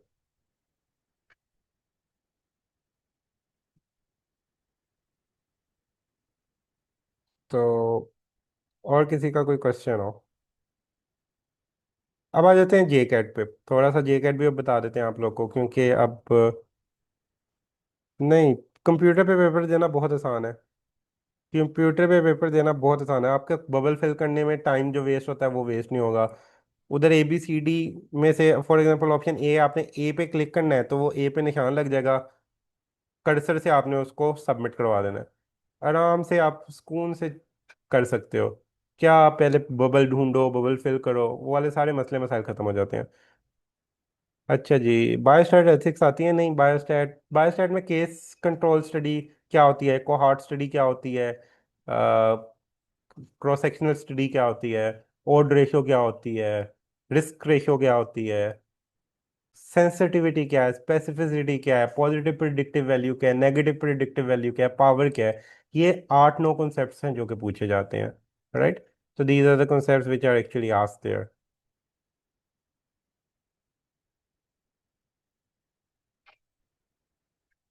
नहीं, सारी पैथोलॉजीज करने की जरूरत नहीं है, जो इम्पोर्टेंट इम्पोर्टेंट है ना वो करें। हाँ हाँ, उस टाइम कर सकते हैं, उस टाइम कर सकते हैं, लेकिन एक बारी सबमिट कर दिया फिर नहीं कर सकते। मतलब ड्यूरिंग, एक बारी आपने किया, आपने बी लगाया, आपने बी लगा दिया, अब आपने जब नीचे खुद सबमिट का बटन दबाएंगे ना, तब वो बी एक्सेप्ट हो जाएगा। दैट्स वाई आपने बी लगा दिया। अब आप कहते हो कि नहीं यार सी लग रहा है, आपने अब सी लगा दिया। नहीं, आप कहते हो नहीं सी भी नहीं लग रहा, ए लग रहा है, तो मैं ए लगा देता हूँ, ए लगा दिया, अब सबमिट करोगे तो उसके बाद नहीं चेंज कर सकते। अब आप कहते हो कि यार ये एमसीक्यू थोड़ा मुश्किल लग रहा है, तो स्किप का ऑप्शन होगा, आप स्किप करोगे। एक बारी में आपको लेट्स सपोज 80 एमसीक्यूज आते हैं, आपने 80 एमसीक्यू सॉल्व कर दिए, 20 स्किप कर दिया। जब आपके 100 एमसीक्यूज खत्म हो जाएंगे ना, तो दोबारा से पहला एमसीक्यूज आएगा जो आपने स्किप की है। अब जो 20 MCQ स्किप किया ना, वो दोबारा से सीक्वेंस में आएंगे। अब आपको स्किप करने का ऑप्शन नहीं होगा। अब आपको फाइनल आंसर लगाना होगा। Okay. Computer system is very good and very easy. तो इस बात की तो टेंशन छोड़ दो। ओके। सो आ जाते हैं अब थोड़ा सा आपको जे कैट का भी बता देते हैं हम। बिकॉज सिचुएशन इस तरह से है, समटाइम नहीं मिल रही होती रेजिडेंसी, फिर टेंशन हो रही होती है। जे कैट में यह थोड़ा सा मेरिट कम होता है, तो अक्सर लोग कर रहे होते हैं। जे कैट के अंदर ना जो पेपर वन है, वो तो आपने जब एफसीपीएस की प्रिपरेशन की होगी तो आपका पेपर वन सॉल्व हो जाएगा काफ़ी हद तक। पेपर वन भी मुश्किल आता है, जे कैट का इतना आसान नहीं, लेकिन आपका हो जाएगा सॉल्व। जो पेपर टू है ना, असल में आपको वो थोड़ा सा तंग करेगा। फॉर एग्जांपल आपकी सर्जरी है, तो आपको बेले एंड लव वाली चीज़ें आनी चाहिए, और वो उधर से पूछेंगे डैमेज कंट्रोल सर्जरी क्या होती है, अपेंडेक्टमी का कोई मसला पूछ लेंगे, एबीसी मेंटेन करे, या ट्रॉमा के पेशेंट्स के रिलेटेड चीज़ें पूछ लेंगे। Like it's important. तो वो वहाँ पे आपको आ जाती है। अब मेडिसिन है, मेडिसिन के अंदर प्रॉपर एमआरसीपी क्वेश्चन टाइप के क्वेश्चन होंगे, चार चार पाँच पाँच छः छः लाइन की स्टेटमेंट होगी।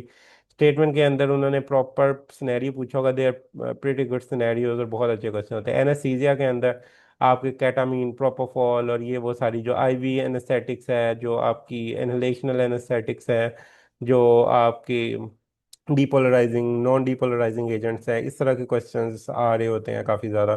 तो वो आपको चीज़ें आनी चाहिए। Anatomy, physiological difficult Airways, anatomical difficult Airways, इस तरह की चीज़ें होती हैं।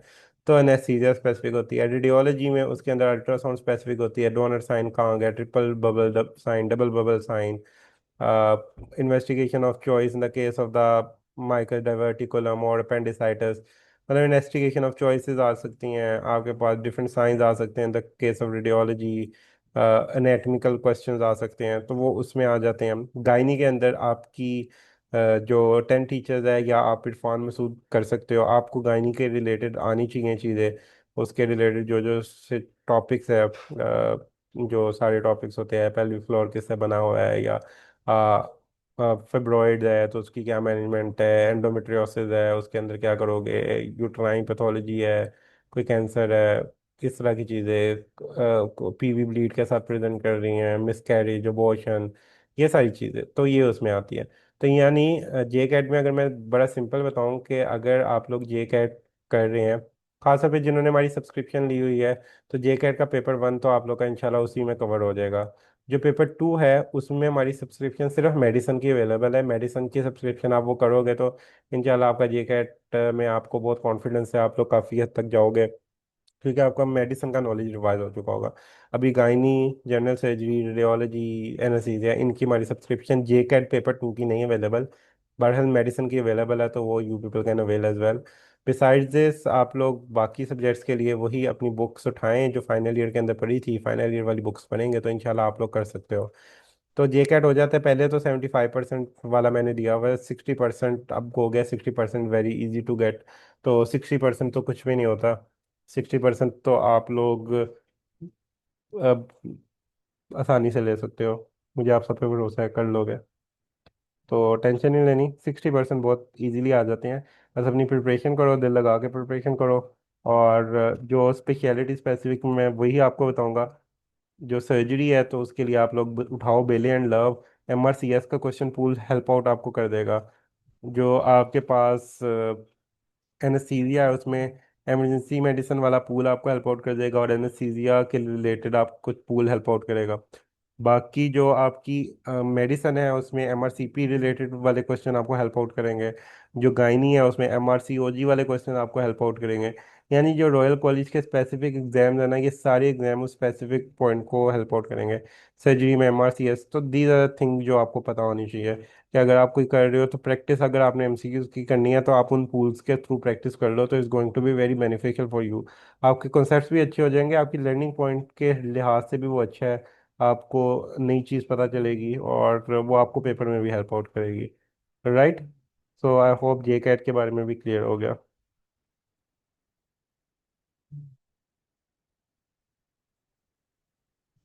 क्लियर हो गया जे कैट के बारे में। कोई भी बुक जे कैट की पास पेपर की काम की नहीं है, आपको मैंने बता दिए हैं जो पूल्स हैं। आप लोग रॉयल कॉलेज के पूल्स को पढ़ें, तो आपको ऑटोमेटिकली जे कैट की प्रिपरेशन अच्छी हो जाएगी पेपर टू की। रॉयल कॉलेज के pools are going to help you. अगर आप एज अ साइड किक दे रहे हो तो फिर आप लोग एफसीपीएस पे फोकस करो। अगर एज अ फर्स्ट प्रायोरिटी दे रहे हो तो फिर जो मैंने पूल्स बताए हैं उस पर फोकस करो।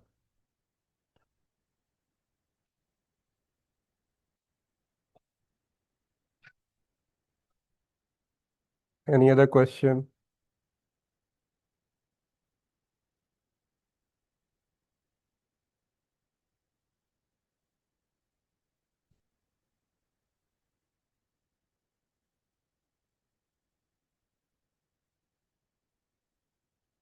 कोई क्वेश्चन नहीं? सब कुछ क्लियर हो गया? कुछ फायदा हुआ? कुछ समझ आया? कुछ लग रहा है कि कर सकते हैं? हाँ, अभी तो जे कैट के बाद स्पेसिफिक गवर्नमेंट हॉस्पिटल ही हैं।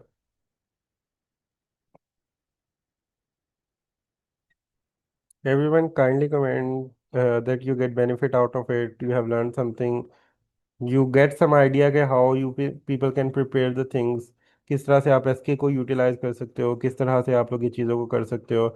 आई try to bring time for you people, ताकि आप लोग को ये चीज़ें पता लगे और आप लोग को ये भी पता चले कि आप लोग पास कर लोगे।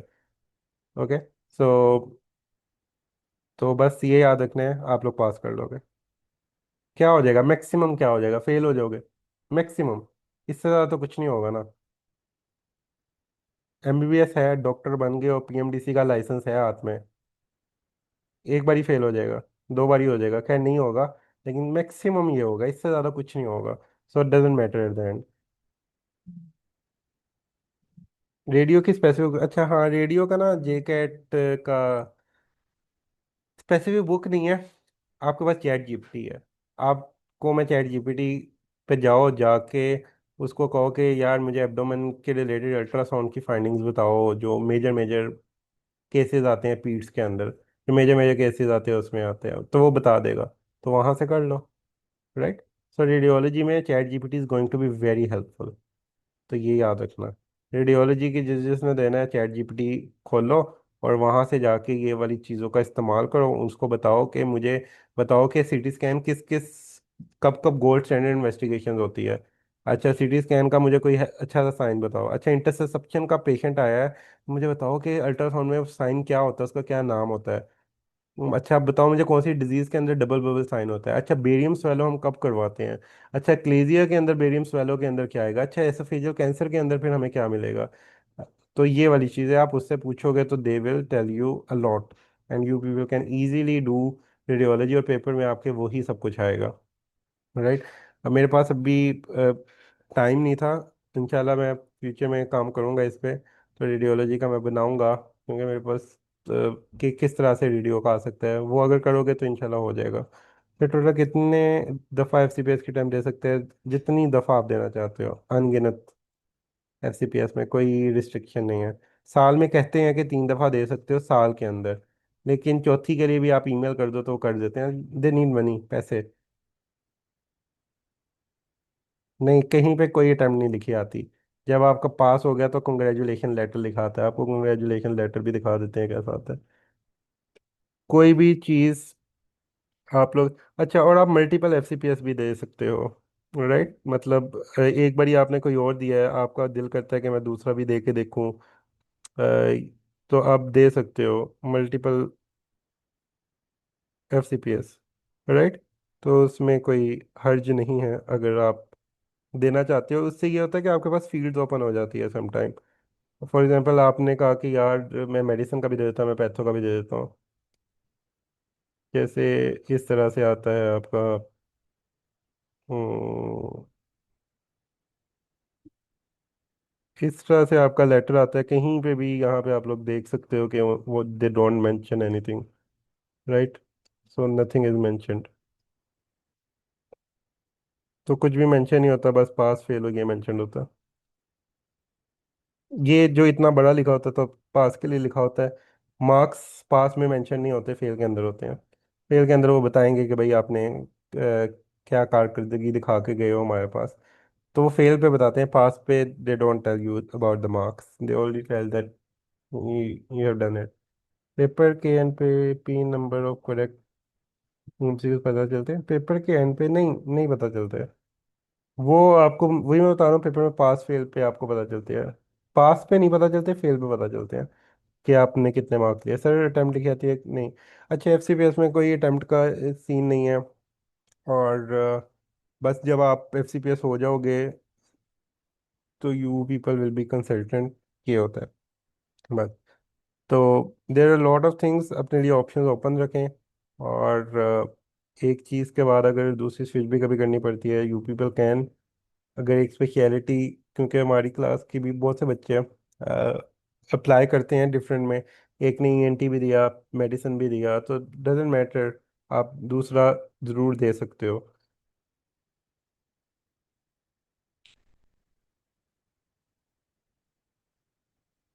For their any question? Because bar bar webinars नहीं होंगे, तो जिसका जो क्वेश्चन है एक ही बारी पूछ ले।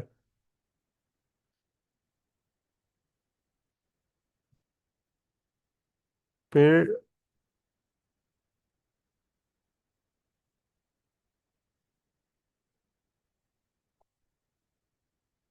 और any one from you watching lecture from our subscription? कोई लेक्चर सुन रहा हो आजकल?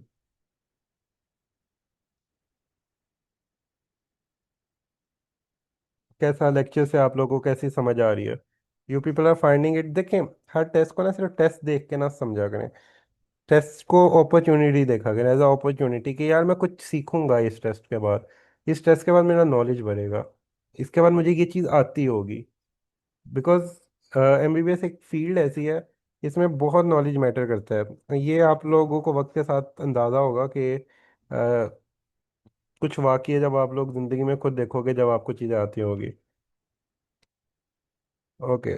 तो आप लोग जब देखोगे तो आप लोग को पता चलेगा कि जब जब समटाइम ना लैक ऑफ नॉलेज, खासतौर पे जब आपके अपने पेरेंट्स के ऊपर लैक ऑफ नॉलेज होगा, आपको होगा यार डॉक्टर को कुछ आता नहीं, और जब आप दूसरों पे लैक ऑफ नॉलेज की वजह से मेडिसिन लिख के दोगे तो फिर तो ये तो गलत बात है ना। तो उसके लिए आपको ये सारा नॉलेज आना चाहिए। आप कहोगे कि यार ये बेसिक्स क्या फ़ायदा देती है? बेसिक्स बहुत फ़ायदा देती है। अब जो मेटाबॉल ये बॉलिक डिजीजेज है, सो यहाँ पे तो नहीं, AQU के अंदर मेटाबॉलिक डिजीजेस काफ़ी ज़्यादा पकड़ी जाती हैं। जैसे I have seen a patient, मैंने अपनी लाइफ में देखा हुआ 1,6 बिसफॉस्फोनेट डेफिशिएंसी के साथ। बिसफॉस्फोनेट थी, 1,6 बिसफॉस्फोनेट। हाँ, बिसफॉस्फोनेट थी।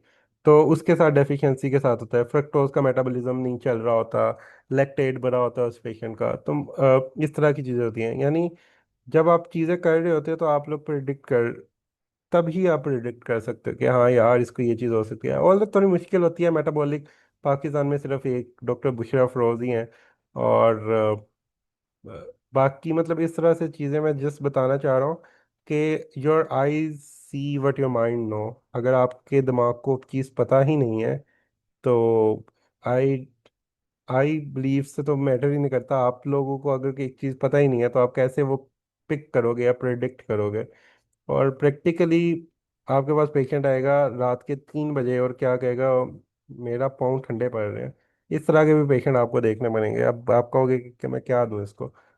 तो ये चीज़ें आप लोग ने याद रखना है कि आप लोग जो एग्ज़ाम कर रहे हो ना, इसमें ये जो सारी चीज़ें आप पढ़ते हो, इसको सोचो कि अब मैं उस पार्ट ऑफ लाइफ में आ गया हूँ कि मुझे ये अप्लाई करनी है। मैं सीवीएस पढ़ रहा हूँ, मैं ये पढ़ रहा हूँ, तो मैं क्यों पढ़ रहा हूँ भाई? ये मैं बेसिक्स पढ़ने का मुझे फ़ायदा क्या हो रहा है? मैं बेसिक्स भी पढ़ रहा हूँ, मैं एफसीपीएस की तैयारी कर रहा हूँ, तो मैं कुछ एटलीस्ट अपने लिए तो कुछ सीख लूँ ना। फार्माकोलॉजी पढ़ रहा हूँ तो मुझे क्यों क्यों फ़ायदा हो रहा है? मैं एनेस्थीसिया का दे रहा हूँ तो मुझे पता होना चाहिए भाई, जो कीटामीन है, तो अगर एक पेशेंट रेस्पिरेटरी डिस्ट्रेस के साथ आता है तो उसमें कीटामीन ज़्यादा अच्छी चॉइस है कि प्रोपोफॉल ज़्यादा अच्छी चॉइस है? एक पेशेंट हाइपोटेंसिव आता है तो उसको IV प्रोपोफॉल देनी चाहिए कि आपको एटोमीडेट देनी चाहिए? अच्छा, एक पेशेंट एड्रीनल सप्रेशन के साथ आता है तो उसको टोमीडेट देनी चाहिए कि प्रोपोफॉल देनी चाहिए? तो you should know about all these things. This is the learning part, right? Okay, so जो लेक्चर सुनिए, हाँ, फर्स्ट एड और रफील्डा दोनों बहुत अच्छे से कवर होती है, स्पेशली एम्ब्रियो फिजियो बहुत अच्छे कॉन्सेप्ट बनते हैं। मेडिसिन में लाइट फर्स्ट एड के सिस्टम प्लस रफ़ी एस के कर लें और माइनस फॉर रफ़ी, लेकिन जो वीक टॉपिक्स वो ए से करें। यस, इसी तरह करें। बाकी जो जो लेक्चर सुन रहे हैं इंशाल्लाह, पिछली बारी जो अगस्त के अंदर थे अल्हम्दुलिल्लाह, जिस जिसने लेक्चर सुने थे, एक बच्चे का हमें रिप्लाई आया था जिसने कहा था उसका पास नहीं हुआ। बाकी उसने उससे भी जब हमने पूछा कि उसका पास क्यों नहीं हुआ, तो उन्होंने यही बताया कि मैंने सिर्फ ऐसे ही अटेम्प्ट दी थी। लेकिन बाकी जिन जिन ने सब्सक्रिप्शन ली थी अल्हम्दुलिल्लाह, everybody pass in the August attempt, ज़्यादा ने नवंबर अटेम्प्ट की लिया है। तो इंशाल्लाह we want to see every one of you to pass that exam, और वी बिलीव कि आप सब पास करोगे। और इंशाल्लाह फिर आपको रेजिडेंसीज भी मिलेंगी। आप लोगों का अगर कोई और गोल है तो आप लोग वो अचीव करो। किसी ने क्लिनिक खोलना है, अपना क्लिनिक खोलो। किसी ने टीच करना है, वो टीच करो। किसी ने असिस्टेंट प्रोफेसर बनना है, डेमो बनना है, जो बनना है वो करो। और यू पीपल विल अचीव इंशाल्लाह one day, and do pray for me. Do बस आप लोग दुआ करें, खैर बाकी बातें बात की। चले, इंशाल्लाह will meet with another topic someday। Last 30 days में दोबारा मिलते हैं। जिन लोगों ने आज वाली बातें 30 डेज के लिए इग्नोर की होगी, तो उनके लिए हम 30 डेज पहले एक और प्लान लेके आएंगे कि वो 30 डेज में भी पास कर लें। लेकिन मुझे उम्मीद है कि आप लोग सीरियस लेंगे इन चीज़ों को और पास कर लेंगे, because you people have invested 25,000 rupees, beside this you people have are investing your time. इस ये आप लोग को एज एग्ज़ाम भी फ़ायदा देगी और आपको एज अ नॉलेज भी फ़ायदा देगी। अभी पढ़ लें जितना पढ़ना है, बाद में ये सारी चीज़ें आप लोगों ने अप्लाई भी करनी है। ओके, डबल ए मस्ट है, ऑप्शनल है। Double A is optional, completely optional. Double A सिर्फ आपने उन टॉपिक्स के लिए करनी है जो टॉपिक्स आपको समझ नहीं आ रही है, आपको आते नहीं है, बस। इतने ज़्यादा एमसीक्यूज कहाँ से सॉल्व करते जाओगे? एसके सॉल्व करो आराम से। SK is going to be the best for you. अपनी speciality specific SK up to SK 19 उठाओ, वो करो। और स्पेशलिटी वाली, अपनी स्पेशलिटी वाली करो।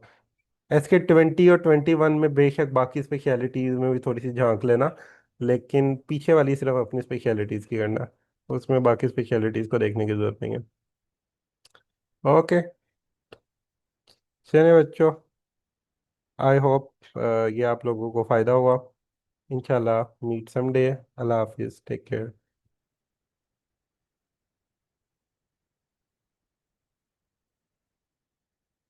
अच्छा, आपके एक कोलीग ने कहा डबल ए मस्ट है, तो आप उसकी बात भी सुन सकते हैं। देखिए, मैंने आपको वही कहा था, at the end of the day you will have to follow your heart. आपका दिल जिस पे मानता है आपने वो करना है। सही है। अगर आपको लगे, आपको खुद लगे कि हाँ डबल ए मुझे फ़ायदा दे रही है, तो आप कर लो। वो आपको लगेगा भी, लेकिन जिस तरह से मैं बता रहा हूँ उस तरह से करोगे तो आपको एंड पे नजर आएगा कि क्यों मैंने इस तरह से कहा कि एसके को फर्स्ट प्रायोरिटी रखो, और डबल ए को आप उन टॉपिक्स के लिए स्पेसिफिक कर दो जो आपको नहीं पसंद, जो आपको नहीं समझ आ रहा। ओके। हाँ, SK 1 to 19, अच्छा 1 to 9 जो है ना, 1 to 9 तक जो है, 1 से 9 तक, वो बहुत फारिग है। वो ना करना। SK 10 से 19 तक शुरू करना। SK 1 से 9 तो करोगे तो आप वैसे ही डिप्रेशन में चले जाओगे, क्योंकि वो बहुत फारिग है। सही हो गया। SK 10 to 19 करनी है। यस।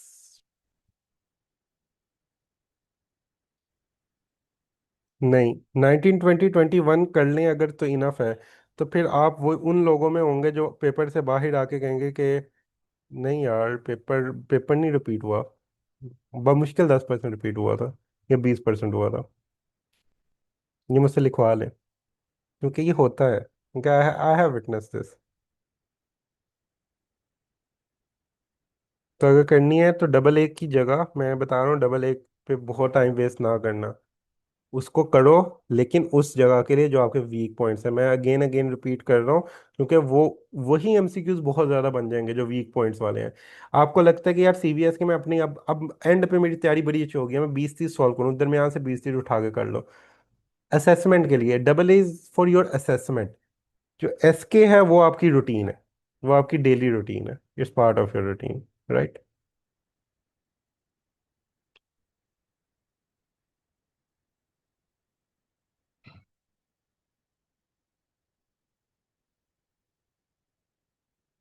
एसके पिंक गायनी के लिए, और साथ एसके 2021.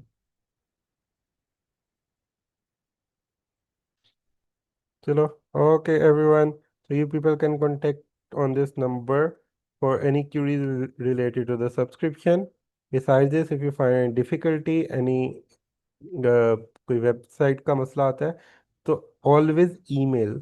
ईमेल का मकसद यही है ताकि वेब टीम डायरेक्ट देखे हर चीज़, वो उसके अकॉर्डिंग देखे। And don't try to share password with anyone, क्योंकि मुझे कंप्लेन आ रही होती है वेब टीम से कि ये एक्टिव डिवाइसेस ज़्यादा हो गई हैं, इसने ज़्यादा की हुई हैं, फिर उस बच्चे की ईमेल आ रही होती है कि नहीं मैं तो एक यूज़ कर रहा था। तो ऐसा नहीं होता। You people are living in era of technology. Everything can be seen at the back end, वहाँ पे सब कुछ नज़र आ रहा होता है कि कौन कितनी डिवाइसेस यूज़ कर रहा है, कहाँ क्या आईपी एड्रेसेस है, कौन iOS यूज़ कर रहा है, कौन, ये सब कुछ इंफो आ रही होती है। तो इसलिए दिस इज़ फॉर 1%। ये सब कुछ जो बनाया गया है इसको बेहतर बनाने के लिए आप लोगों के लिए इंशाल्लाह और लेक्चर्स ऐड किए जाएंगे for your next generation. We try to make things better for you. We are trying to enhance our question pool as well, ताकि आप लोगों को फ़ायदा हो सके। And everything takes effort and everything takes time, so it's not good to bluff us, क्योंकि bluff करने की कोशिश कर रहे होते हैं, वो हो नहीं रहे होते हैं, हमें पता चल रहा होता है, तो अच्छा नहीं लगता। खैर, आप लोग, you are people are professionals. आप लोग अभी प्रोफेशनल हो, मुझे आज ब्लफ करोगे तो कल पेशेंट्स को ब्लफ करोगे, तो आज से ही अपनी आदत इस तरह से ना बनाओ। You people are professional and I respect all of you, because you people are all juniors, और आप लोगों ने ही एक दिन सीनियर बनना है। तो I want to see you people the seniors, यहाँ पे थोड़ी सी हेट्रेड कम हो जाए लोगों की। खैर, वो पाकिस्तानी अवाम की कभी भी नहीं ख़त्म होनी, उन्होंने हकीमों के पास ही जाना है eight the end of the day. बेशक आप FCPS करके बैठ जाओगे, लेकिन स्टिल आप लोगों में से एक ऐसा FCPS करके भी निकलेगा इंशाल्लाह कभी, जो इन जो फिर सोशल मीडिया पे आएगा, और ये जो सारे टिकटॉकर्स है और जो हकीम है उनकी शायद रोजी रोटी खत्म कर दे। तो बी द वन, जो कि बी द ट्रेंड सेटर, जो कि इस तरह के लोग बनो कि आप लोगों के पास लोग आपको ये ना कहे कि ये कसाई है या इसने हमें 10 दवाइयाँ लिख दी। बी द वन जो कि जिसको चीज़ें आती भी हों, जो अपनी फील्ड के साथ भी एथिकली अच्छा हो, जो अपने पेशेंट की केयर के लिए चीज़ें करें, ना कि अपनी जेब के लिए चीज़ें करें। रिस्क आपके पास आएगा, और वो आपके पास ऐसे आएगा जैसे मौत आपके पास आएगी। ये कुरान ने कहा है, कि मैं नहीं कह रहा। तो जैसे मौत ने आपको ढूंढना है, वैसे रिस्क ने भी आपको ढूंढना है, और वो आपको मिल के रहना है। तो just try to be professional now. MBBS में बहुत मज़े कर लिए, दोस्तों के साथ ज़रूर शुगर मेला सब कुछ लगाओ, लेकिन जब पेशेंट्स की बात आ जाए, जब अपने नॉलेज की बात आ जाए, जब प्रोफेशनल लाइफ की बात आ जाए, तो उधर थोड़ा सा प्रोफेशनली काम करो। बाकी जो अपनी पर्सनल लाइफ है, enjoy that life in every aspect.